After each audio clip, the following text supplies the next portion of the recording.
What's going on, my retro squad? This is your boy Retro Quin, and we're back up in this thing with another one of them Norman Payne reactions, man. And a lot of y'all were telling me that I got to go to Sonnet next, right after I done the Sendu Sesh. So I'm gonna go ahead and check this one out. And y'all said this is kind of like one of them Payne type songs, so we're gonna lock in on it.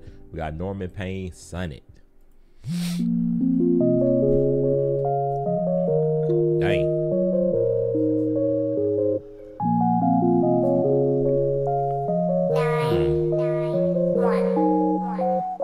Rest in peace, R.I.P. The family's dead, at least they're free. I walk this road alone and no one knows except for me. I fight this feeling every day, my fingers bleed. Climb those walls, I can't go home. I buried my front door key. Something's wrong, this pain won't leave me. Oh, it's interesting. So it came straight on, and it's like as soon as it came on, it went ahead and captured like a dark. I just get real dark and dungeon type, so just something real dark with it. And he detailed, like losing his family and stuff. So I heard him mention that already. And I do remember y'all were telling me that a lot of the questions that I was asking should be answered in this one. And I think it was another one that y'all were giving me too. But I want to hear that again and see if I caught that right. I just look at the presentation. It's like a lost soul that just done gave up. Rest in peace, R.I.P. The family's dead, at least they're free. So right there he said R.I.P. like rest in peace, the family's dead. So who exactly is he referring to right here though?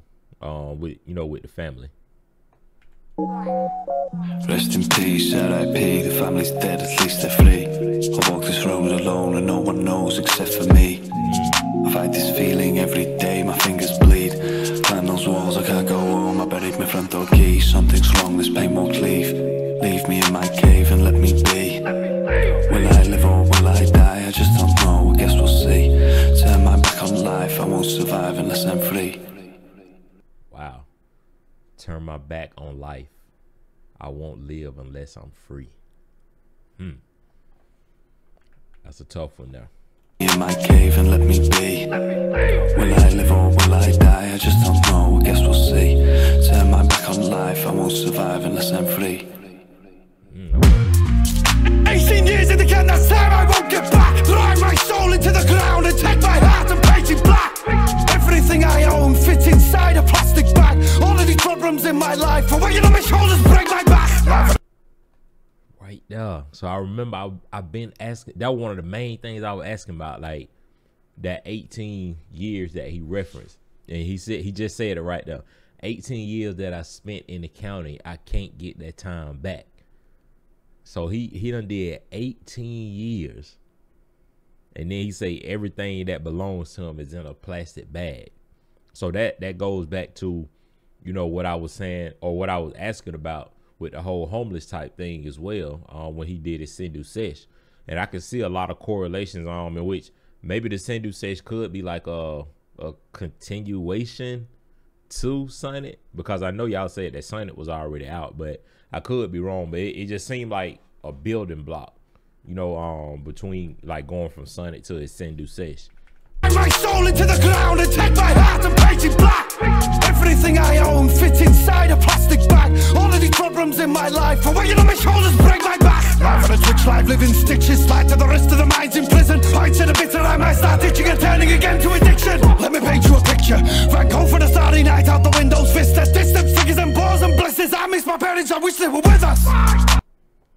He said, let me paint you a picture, Van Gogh's Starry Nights. And then he said that he missed his parents. So is that bringing back to the beginning when he was saying, R.I.P. he lost his family? So maybe he's talking about his parents, at the beginning, because he just detailed it right there. But that whole Van Gogh Starry Nights, I like how he tied that in too, because it do seem like he's telling a story right here. And if you think about it with Van Gogh, Starry Nights, that's one of his more popular paintings that he painted, like just painting that picture. And then he detailing it right here for us, just painting that full picture on the canvas for us, tying all of that in right there. I like how he did that. Bitter, I might start itching and turning again to addiction. Let me paint you a picture. Van Starry night out the windows, vista, distant figures and bars and blisters. I miss my parents, I wish they were with us. Yes, but I left my heart on the track. My life just slipped through the cracks. Now I know just one thing's a fact. One day they're gonna wanna know who I am. She can't keep them from me forever. Right there, she can't keep them from me forever. So I'm gonna guess that he talking about kids right here. Then maybe like maybe his wife, girlfriend, somebody that he had dealings with and got kids with. Is she keeping his kids from him, or do we got something that's different that's playing right here?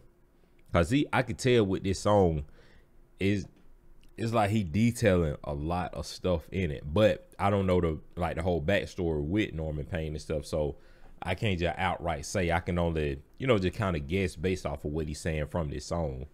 And like the way that he tying everything in, like with the screams, the rolling around, I like that he detailed that, because it could also tie back into being in that prison cell behind those four walls. They closing in on you, losing your mind, so many different thoughts and stuff going through your head about life on the outside, the situation that you in, and they can literally make you go crazy. But then, aside from that, he could just be talking about that mental battle within your own head as well too. So it's just so many different things that he playing off of right here with, with these different analogies and stuff.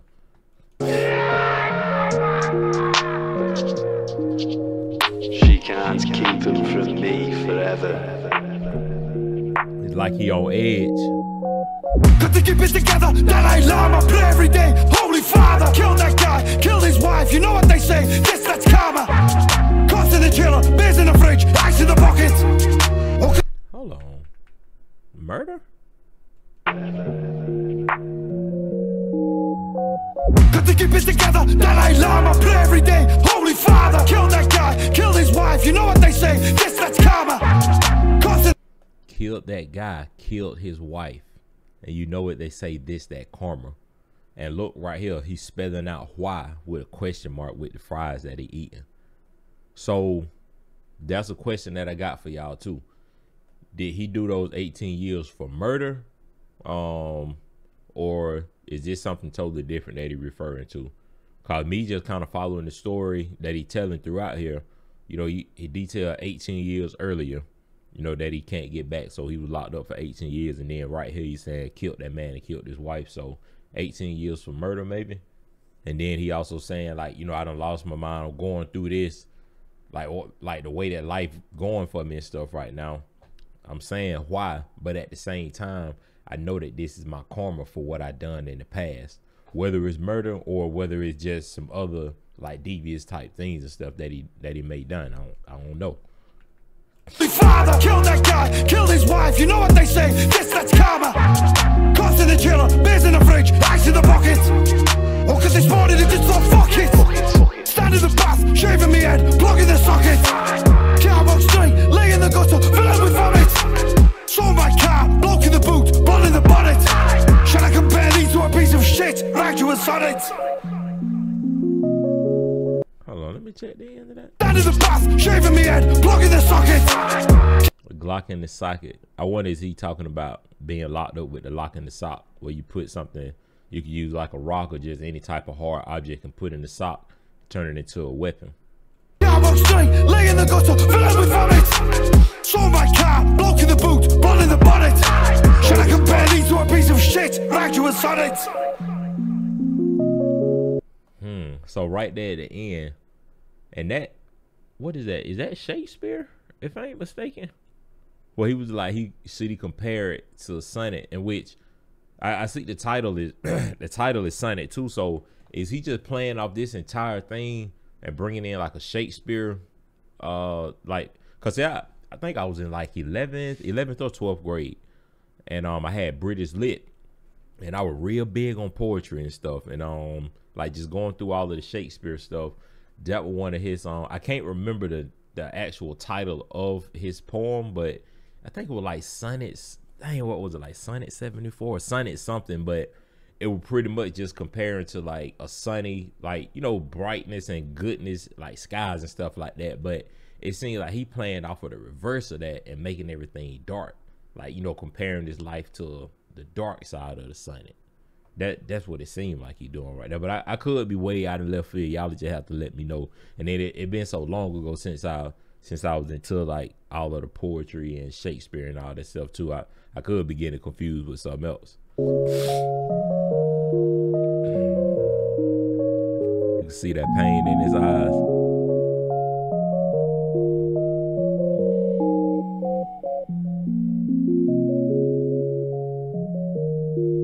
Family.